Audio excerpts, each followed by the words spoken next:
UP में समाज कल्याण विभाग ने कक्षा 9वीं और 10वीं में पढ़ने वाले स्टूडेंट्स को बड़ी राहत दी है। छात्रवृत्ति की राशि को 3000 से बढ़ाकर 3500 रुपए कर दिया गया है। इतना ही नहीं, अब वजीफे की राशि मिलने पर भी कोई परेशानी नहीं होगी। अब वजीफे की रकम बिचौलियों को ना जाकर सीधे लाभार्थियों को मिलने लगेगी। वहीं समाज कल्याण मंत्री असीम अरुण से खास बातचीत की अनादि टीवी संवाददाता अनूप चौधरी ने। सरकार के मंत्री असीम अरुण जी हमारे साथ हैं, हमसे बात करेंगे क्योंकि अभी हाल ही में छात्रवृत्ति बढ़ाई गई है। जो 3000 मिलती थी अब वो 3500 हो गई। सर, जिस तरह से छात्रवृत्ति बढ़ाई गई है, उत्तर प्रदेश सरकार, योगी सरकार तमाम तरह की कार्य कर रही है, जैसे कन्या सुमंगला योजना, बच्चियों की पढ़ाई के लेकर पैदा होने से लेकर ग्रेजुएशन तक की तमाम व्यवस्था की है। उसी तरह आपका विभाग भी एक नई पहल की, बड़ी पहल की है। 3000 से 3500 कितना लाभ मिलेगा, कितने छात्रों को लाभ मिलेगा, कौन कौन से लोग इसमें लाभान्वित होंगे? योगी जी लगातार इस बात के लिए प्रयास कर रहे हैं कि बच्चों की शिक्षा उत्तर प्रदेश में अच्छी होना चाहिए, क्योंकि शिक्षा ही सब चीज़ की नींव है। और उत्तर प्रदेश में अगर देखें तो हमारे पास जनसंख्या बहुत है, लेकिन इस जनसंख्या के हाथ में अगर हुनर होगा, उनके पास ज्ञान और शिक्षा होगा, तो ये जनसंख्या हमारे लिए सबसे बड़ा औजार है, सबसे फ़ायदे की चीज़ है। इसके तहत स्कॉलरशिप की योजना की अगर बात करें तो 9th और 10th के बच्चे जो हैं उनके लिए स्कॉलरशिप बढ़ाई गई है। जो 3000 रुपये होती थी अब 3500 रुपये की गई है। जो BA, BTech, MBBS आदि कर रहे हैं बच्चे, उनकी आसान किया गया है उनकी पूरी स्कॉलरशिप के प्रोसेस को।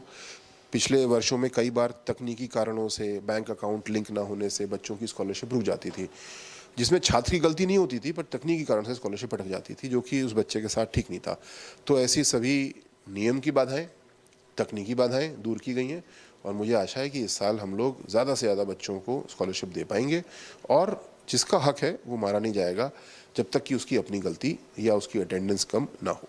2017 से पहले ये अक्सर हम लोग सुनते थे कि छात्रवृत्ति लोगों को नहीं मिली। जो वजीफा मिलता था, कभी उसमें टेक्निकल इशू आ गया या कभी फंडिंग की कमी हो गई। तो क्या 2017 के बाद से अब ये क्लियर हुआ है कि अब किस तरह की कोई टेक्निकल इशू या फंड की कमी? देखिए, 2017 से पहले जिस प्रकार के घोटाले हुए, कॉलेज था नहीं, छात्र थे नहीं और करोड़ों रुपए उस फर्जी संस्था के नाम से निकाल लिए गए। मतलब सरकार का, हमारा, आपका, करदाता का पैसा जा रहा था, लेकिन उसमें सेंध लग रही थी और एक पूरा माफिया तैयार हो गया था। योगी जी ने आज उस माफिया को पूरी तरीके से नष्ट कर दिया। लेकिन हम लगातार इस पे ध्यान रखते हैं, क्योंकि ये भी एक चोर सिपाही का खेल है। यद्यपि हम समझते हैं कि हमने लगभग पूरी तरीके से भ्रष्टाचार को समाप्त कर दिया, लेकिन अगर कोई संभावना बची है तो उसको रोकना भी हमारा काम है। जैसे कि इस बार से चरणबद्ध तरीके से हम लोग बायोमेट्रिक अटेंडेंस ला रहे हैं। आप देख रहे हैं कि ईडी द्वारा एक जांच चल रही है जो मदरसा बोर्ड की, वहाँ भी निकल के आया कि वैसा मदरसा था नहीं, स्टूडेंट थे नहीं और स्कॉलरशिप ली जा रही थी। तो इसका जहां आधार से लिंक करने से, खाते से लिंक करने से लाभ मिला, अब जब बायोमेट्रिक अटेंडेंस से लिंक कर दिया जाएगा तो हम समझते हैं कि भ्रष्टाचार की संभावनाएं पूरी तरह समाप्त हो जाएंगी और जहां पे पैसा बचेगा तो फिर सही छात्र जो विद्यालय जाते हैं, पढ़ाई करते हैं, अच्छे नंबर लाते हैं, वो स्कॉलरशिप से वंचित नहीं होंगे। जाहिर सी बात है, समाज के अंतिम पायदान तक जो व्यक्ति खड़ा है, सरकारी योजनाओं का लाभ उस तक पहुंचा और यही वजह है कि 2024 का जो लक्ष्य है भारतीय जनता पार्टी का उत्तर प्रदेश में 80 का 80 सीटें जीतने का, वो लक्ष्य जरूर हासिल होगा। वीडियो जर्नलिस्ट अनिल सैनी के साथ अनूप चौधरी, अनादि टीवी, लखनऊ।